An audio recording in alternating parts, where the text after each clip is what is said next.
Today we're going to be talking through the lumbering gun vehicles of Warhammer 40K, with a look through each faction and some of the strongest tanks for every army that has them.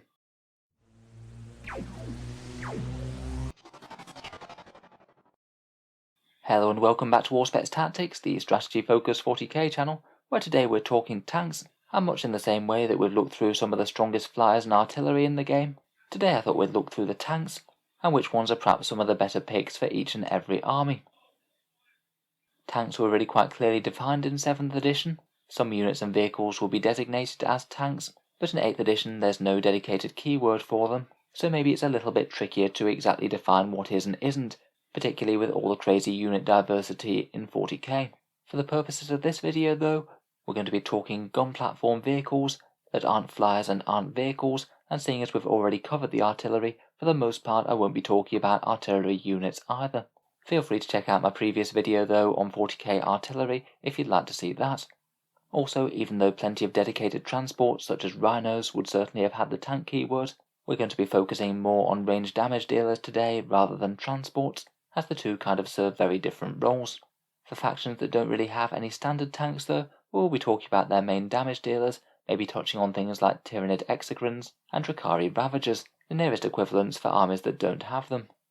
In any case, at the moment, tanks and range damage dealers are struggling a little bit in 9th. Just with the way the missions worked when 9th edition started, it isn't enormously great for pure gunline units. Generally you want as much as possible to at least be able to threaten the midfield if you need to hold down central objectives, and for the most part, entire armies of range damage dealers just don't do quite as well.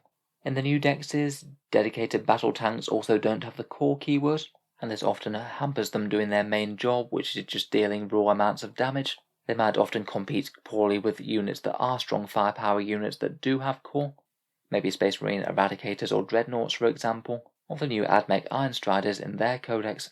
On top of that, strong anti-armor weapons seem to be becoming increasingly more common, whether that's Marine Melter or the damaged D3+3 Drakari Lancers or AdMech Cognis Lascannons.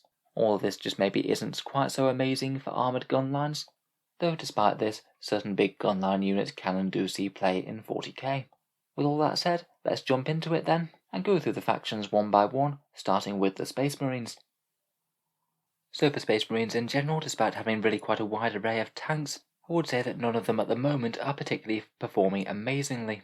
I think perhaps their main issue is that they have access to some really efficient dreadnoughts, particularly the Redemptor, and I feel it kind of makes quite a lot of other choices redundant, as it both shoots incredibly strongly, fights well in melee, and also has the core keyword for powerful buffs.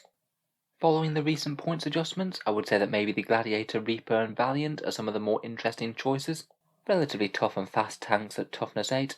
For 210 points the Reaper spits out a decent amount of anti-infantry firepower, with a big 24 strength 5 shots from the main gun, and the Valiant provides a lot of up-close anti-tank fire support, with 8 quality anti-tank shots.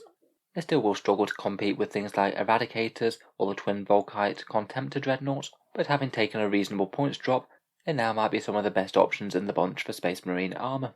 For other choices, maybe the Vindicator and Vindicator Laser Destroyer also aren't too bad. The Vindicator is quite tough for the points with its 2+ armour save from the Siege Shield, and fairly decent if slightly random damage output. Whirlwinds are maybe a bit more artillery, so perhaps shouldn't even be included on this list in the first place, but they do grant a bit of ignore's line of sight and making one enemy unit fight last each turn, which can be pretty handy with a stratagem. Otherwise, I think that rhinos are still quite efficient as well, but certainly fall more into the role of dedicated transports than battle tanks. For Imperial Guard, if we are ignoring things like manticores and declaring them as artillery as opposed to battle tanks, I think it's hard to ignore the Lehman Russ Tank Commander with a Demolisher Cannon, 195 points of incredibly efficient anti-armor damage. With the right regiments you get a 30-inch range and get to re-roll the number of shots on the main gun, and when combined with a tank order and that combo, you're averaging a pretty impressive 12 or 13 wounds on most vehicles it gets in its sights. Those tank orders can be used to re-roll ones, though they can be switched out for some extra durability with smoke launchers, or potentially even mobility if late game objectives are an issue. For combating enemy armour, they've got a really nice Hail of Fire stratagem. 2 CP to get an automatic 12 shots out of your Demolisher Cannon is very nice indeed. And if you aren't already using full payload manticores, the tank ace traits are pretty nice as well. -1 damage or +1 to the armor saves will both make them a little bit harder to kill. Otherwise, for direct damage dealing tanks, Hellhounds might be worth a mention. nice general purpose anti-infantry threats to park in the midboard, and if the opponent tries to destroy them up close they might explode all over them. And the regular Lehman Russ Demolisher, which has a fair bit less damage than the Tank Commander, but is far cheaper so is more durable by comparison. For the AdMech, I feel that their two main battle tank equivalents really are quite similar. There's either the hard-hitting Scorpius Disintegrator, that also has the option of a bit of Ignore's line of sight, or the slightly less damage dealing but very tanky Onager Dunecrawler, far cheaper with its 5+ invul. It hasn't been too long since people have been experimenting with the Codex out, and to be honest I suspect both of them will be struggling to compete against those ungodly strong Iron Striders. For this comparison though, I chose to put the Scorpius Disintegrator first. A pretty fast-moving general-purpose shooting threat to park in the backfield, should be able to stack a fair amount of wounds with those missiles and Ferromite cannon, or use the Belaros cannon for a little bit of Ignore's line of sight, though it's not quite as strong as it used to be, losing core synergies and a pip of AP as well. They can get some buffs from the Skitarii Doctriners, +1 to hit or +1 to saves, and they could be quite interesting for the new version of While We Stand We Fight. They are a fair amount of points, and as units go they might not be the hardest ones to keep safe. As I said though, I could have quite happily ranked the Onager first as well. All of its guns got a small upgrade in the new codex, including the Icarus array being able to split fire now, and I'm sure comparing the two, many might go for the one with the cheaper and tankier invul save. Moving on, we come to the Sisters of Battle, where here it's going to be a contest between the Castigator and the Exorcist, and I feel that currently out of the two, the Castigator wins out in my mind at the moment. A trio of heavy bolters and either the battle cannon or auto cannons gives some good generalist firepower. It gets the standard 6+ invul save from Shield of Faith, and the battle cannon is certainly an interesting option for the Sisters, giving them the option of some really long-range anti-tank, which isn't present very many other places in the codex. I did a review video on the Castigator where we compared it briefly to the Exorcist. Generally its firepower and numbers do come out better, and really I think that the only reason to take the Exorcist at the moment is to pay for the 2 command point stratagem to use the Ignore's line of sight power once or twice. It is a potentially handy stratagem to have around, and a big barrage of rockets striking something that your opponent thought was safe could potentially be very powerful, but I still feel like it's not desperately efficient just due to costing 2 command points every time you want to do that. It's really quite a big investment, and the Sisters have plenty of other stratagems that they really want those CP free for. I think the Castigator comes out perhaps a little bit ahead. It just depends whether you want to get slightly less damage output for the potential to do that 2 command point stratagem if it might have the opportunity to change a game. Next we have the Adeptus Custodes, again an army without too many choices in the tank department. If we're discounting dreadnoughts and transports, the main choices are the Caladius Grav Tank and the Venerable Land Raider. I would say that the Caladius is a solid but not enormously standout choice for the Custodes. It's 205 points and puts out a whole bunch of strength 7 shots, or maybe some anti-tank firepower if you take the Arachnus. It can still make use of some very handy Custodes buffs, such as the Vexilla Magnifica for -1 to hit, and rerolls from nearby shield captains. The core keyword hasn't quite reached the Custodes codex yet. I also think that that fairly light general purpose firepower is actually fairly handy combined with the standard Custodes. With only a few elite units, you can't really afford to be chasing down chaff all the time, so this could be a good unit for clearing up errant units that are too far away for your elite soldiers to reach. To be honest, the Caladius doesn't have all that much competition if it's mainly competing against the Venerable Land Raider, which definitely still has its issues. Talking of Land Raiders, the Grey Knight Land Raider does win it by default, as with a limited unit roster, they don't have any other tanks to choose from. Of course, Games Workshop did drop the points on Land Raiders in their recent chapter approved. They went down 20 points, so aren't anywhere near as inefficient as they used to be, but I'm just still not convinced that it's going to be enough to overcome their shortcomings. They still have the main issue that if you want to use their transport capacity, you need to trundle them up into the middle of the board, risk them being charged by something unimportant in close combat, and have all that firepower that you paid for kind of wasted as they're forced to shoot at chaff infantry. Still maybe a bit more of a fluffy pick, though that points cut has certainly helped them. Moving on, we come to the Chaos Space Marines, and I was a bit unsure as to whether or not to include the Demon Engines in this list.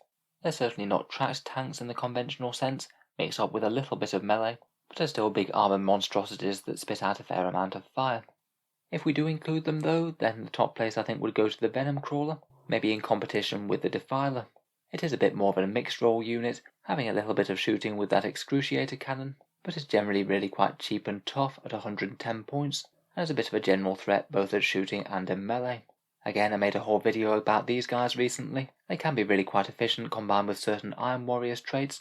Combine them with a Master of Possession for some rerolls, an extra invul save, and maybe even a Lord Discordant for +1 to hit, then the Demon Forge stratagem if you need to deal some hefty damage from any one of them. For 330 points, a trio of these certainly seems like it's a good distraction within a Chaos list. Otherwise, the Defiler's also a very strong contender, a bit pricier but you get far more firepower on it. And if we are looking a bit more at actual mainline battle tanks, the Vindicator isn't too bad, and you could do some interesting things with some of the bigger Forge World tanks such as the Sicarans, as they can still get buffs from the various Chaos buffing characters such as the Dark Apostle for +1 to hit. The Whirlwind Scorpius also seems to see at least a bit of play in Chaos lists, though again we're getting into more artillery than tanks there. Things are pretty similar for the Thousand Sons. They don't have Venom Crawlers, but also they don't really have much synergy with tanks either. Maybe for direct damage dealing vehicles, Vindicators or Defilers could be worth a look, but otherwise seem fairly similar to the standard Chaos Marines, except they can't get Dark Apostles and things for buffing Sicarans, they just have to rely on their Sorcerers. The Death Guard don't have the same issues though, having perhaps one of the best tanks in all of 9th edition in the Plague Burst Crawler, and perhaps this is a good example of how tanks should be run in 9th edition, maybe similar sort of power to this, despite not having any external buffs. The Crawlers are really durable with toughness 8, 12 wounds and a 5+ invul, plus a -1 damage from disgustingly resilient, so they certainly need dedicated firepower to shift them.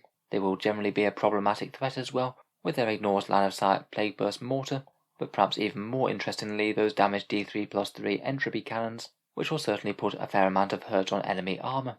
The splash damage stratagem for the mortar is also quite good, getting up to damage 3 and scattering some nearby mortal wounds around.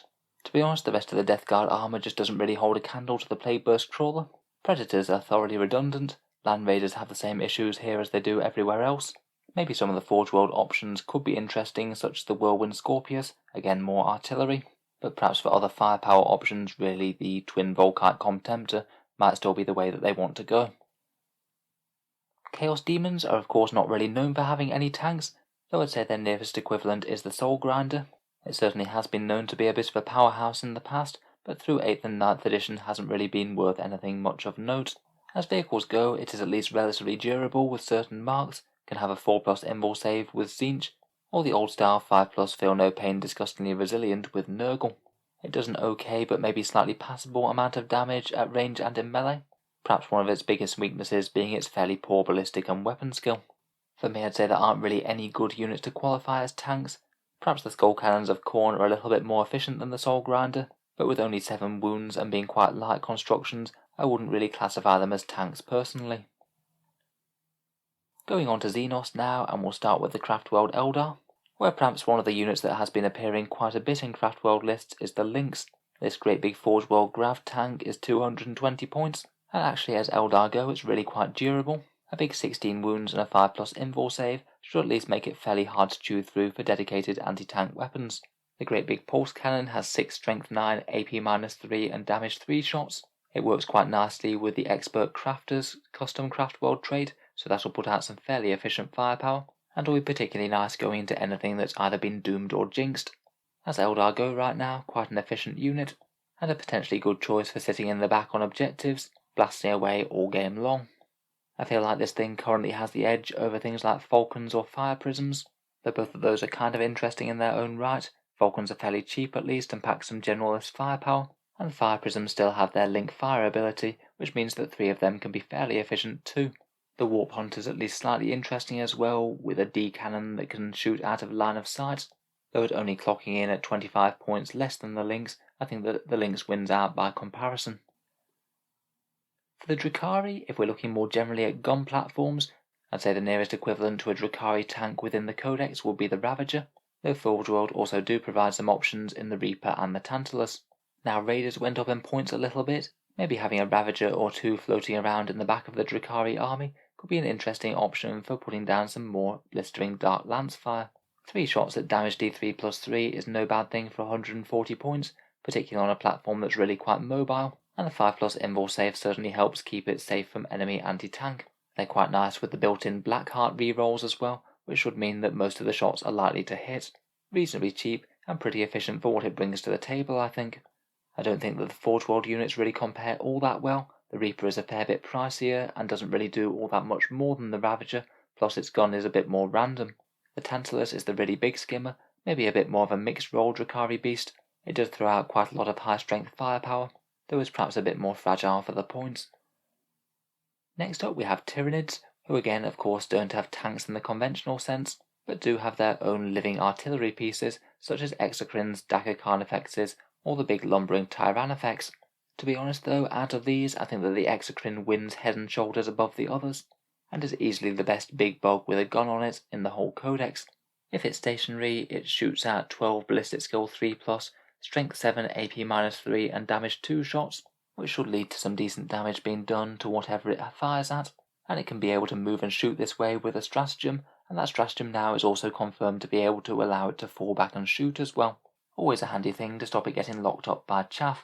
If you are targeting something with 3 wounds as well, it might be worth the +1 damage for 2 CP. It could make it far more efficient against things like Space Marine Eradicators, for example. For the Gene Stealers, the competition is between the Goliath Rock Grinder and the Colt Lehman Ross, and I maybe feel that the Rock Grinder slightly wins out of the two, as it actually gets a Colt Creed, and is really quite a lot cheaper. It gets 2 relatively good value las cannon shots, has a fair amount of melee threat with the drill, and is at least a little bit annoying to take out with 10 wounds and its 6+ feel no pain. Not too bad for around the 100 point mark. Maybe the biggest annoyance for the Colt Lehman Ross is that it doesn't get a Demolisher cannon, by far the best of the Lehman Ross gun options, so it's always going to have slightly low damage output with the battle cannon, and it also doesn't get any of the helpful Guard Regiment traits that can increase its firepower. Either way, the Colts are in a bit of a bad place competitive wise now, and even for a firepower platform, I feel like the Rock Grinder is often going to get outcompeted by those Attilan Ridge Runners.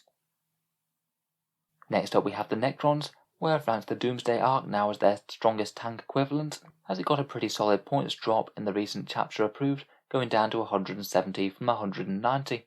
I did a previous comparison video between that and the Doomstalker, which again you can feel free to search if you'd like, and I felt at their current points they were relatively balanced, each of them having some decent strengths and trade-offs over the other. Now the Ark randomly drops 20 points though, I think it's by far in the lead. When it's stationary, it gets a decent amount of strength 10 shooting, even if it is really quite random with the big D6 shots.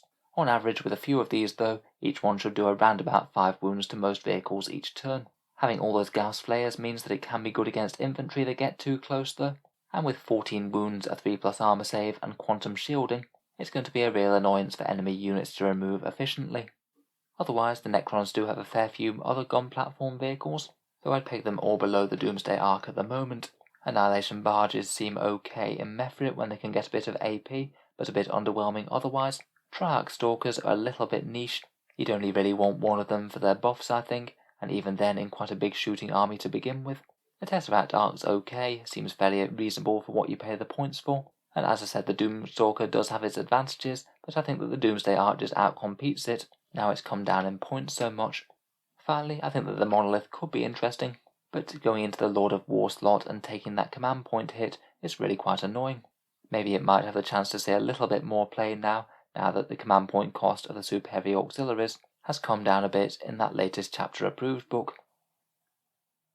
Moving on to the Orcs, and perhaps their most interesting dedicated gun platform might be the Kill Tank, a massive great big Forge World construction. It is a Lord of War and it's 275 to 325 points. Compared with most Orc vehicles, the stats of this thing are really quite impressive. A big 24 wounds with the Ramshackle special rule, which allows it to ignore some damage for some weapons occasionally, and Grot Riggers to help weld it back together each turn. When it gets up close, it gets some very unorky ballistic skill of 4+, so it can actually hit things, and depending on what armament you give it, it'll either hit you with around about 17 strength 6 shots, or 6 strength 10 damage 3 shots. Both of those are fairly good going for the points by Orc standards. It's also Titanic, so you can't tire that firepower down, has a little bit of melee threat too, 8 attacks at strength 9, AP-1 and damage 3, and can even transport an Orc unit into battle as well, as if all the rest weren't enough. Again, could be quite an interesting one to watch after the new Orc Codex drops. These things seem really quite efficient, and we might see them as part of an Orc battle line to come. Otherwise, as a close second, I'd put the Battle Wagons or Bone Breakers with the Fortress upgrade, the custom job that gives them the 5+ invul save for much increased durability, and a death roller to grind some enemies into paste while it delivers some boys into close combat. For other firepower units, some of the buggies are interesting, but I'd definitely say they're more light skirmishing vehicles than tanks. And again, from Forge World, big tracks and cannon wagons both might have their uses, but I don't think that they're quite as efficient for the points as the kill tank. Lastly, we come to the Tau Empire, where their tanks tended to have a fair amount of success in 8th edition, though I feel that they have been kind of left behind a bit by codex creep just in terms of the raw numbers that make them efficient. A cluster of hammerheads surrounding Tank Commander Longstrike could still be interesting though. You'd be getting really quite a lot of strength 8, damage 3 shots out of those ion cannons, all at good range and ballistic skill 2+, and maybe using that pricey Tau stratagem for +1 to wound if they really wanted to rinse one targets. Not incredibly durable tanks though, particularly against the horrors that come out in 9th edition, and generally for Tau armour we haven't really seen all that much run competitively, aside from the odd Devilfish in Farsight Enclave lists. The Skyray is another potentially interesting option. If you want Seeker missiles, this thing delivers quite a lot of them, but I'm not sure the Alpha Strike is necessarily enough to really justify its existence. I think I'd rather shell out for those ion cannons, and at least have a threat that you're going to have going throughout the whole game. So wrapping up, I think that these tanks might be some of the strongest out of the ones that we've mentioned. Perhaps maybe one of the strongest tanks in the whole game might be the Plague Burst Crawler. It does see a very good amount of play in Death Guard armies, despite Death Guard being a very strong codex and having a lot of good options to choose from. One or two of these hovering around in the backfield, bringing some decent firepower and being very hard to kill could really be a worse investment. Otherwise, some of my other favourites are the Caladius for the Custodes, the Lehman Russ Tank Commander for Guard, and the Drakari Ravager with those Dark Lances if we're counting that. All of them seem decent enough to me to see some play in strong tournament lists for their factions. So let me know what you think of the list. Have I rated any of your own faction's tanks too high or too low? And if I've missed anything that you think is really important. If you've enjoyed the video, then feel free to subscribe to Auspex Tactics, or I'll certainly keep plenty of 40k content coming, with new videos out basically every day. Finally, if you have been enjoying the videos quite a lot on the channel, I would just like to mention that Auspex Tactics has a Patreon page, which you can find down in the video description below. Making content every day does take a fair amount of time, and if you are enjoying regularly, any support is enormously appreciated. If you are interested, channel patrons do get a fair few advantages, seeing certain videos early each week, regular votes to see what sort of things happen next on the channel, and automatic entry to the regular prize giveaways with a chance to win some big model kits each month. If any of that sounds good to you, or you'd just like to help support, then the link is down in the video description below. In any case, a massive thank you for listening, and I'll hope to see you guys next time.